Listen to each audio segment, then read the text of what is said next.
থাকো। স্কুলের সার্টিফিকেট পাওয়া পর্যন্ত মফস্বলে বড় হয়েছি, ওর আব্বা মা মারা গেলেন, পরে ঢাকা চলে আসছি। আত্মীয় স্বজন? আমার বাবার যা কিছু ছিল সবকিছু দখল করে ওনারা ভালো আছেন। আমি প্রশ্নের কাছে যেটা শুনলাম, তুমি জব করতে চাও না, বিজনেস করতে চাও না, কিছুই করবো না। বাবা অ্যাজ এ রাইটার কিন্তু অনেক পপুলার, মানুষজন বলে একদিনও হুমায়ুন আহমেদের মতো বড় হবে। একদিন? এখন তো না। ওর তো কোনো ক্যারিয়ার গোলই নেই। ও যে প্রফেশনটা বিলং করে এটা তো কোনো ফিউচার নেই, একটা বুলশিট প্রফেশন। সরি আঙ্কেল, কি বললেন?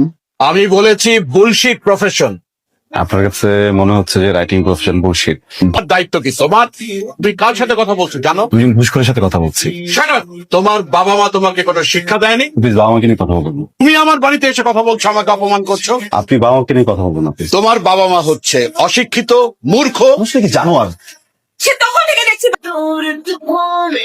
বাবার দিকে। শোনো, আমি বেরোচ্ছি। কেন ব্রেকফাস্ট করবে না?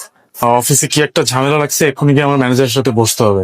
আমি আমার নাস্তা অফিসে করে নেবো না। দিন আমি ঘুষ খাইছি, মনে করছো কিচ্ছু হবে না, কেউ জানবো না।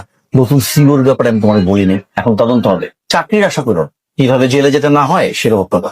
আপনি না শুধু শুধু ভয় পেয়েছেন, সব লেটার ফেটার কিচ্ছু না স্যার। এই তদন্ত কমিটি বসাইছে তো সিইও স্যারের টাকা খাওয়ার ধান্দা। 2-3টা বান্ডেল দিয়ে দিলে সবকিছু ঠান্ডা হয়ে যাচ্ছে। ট্রাই করে দেখো যদি কিছু করতে পারো।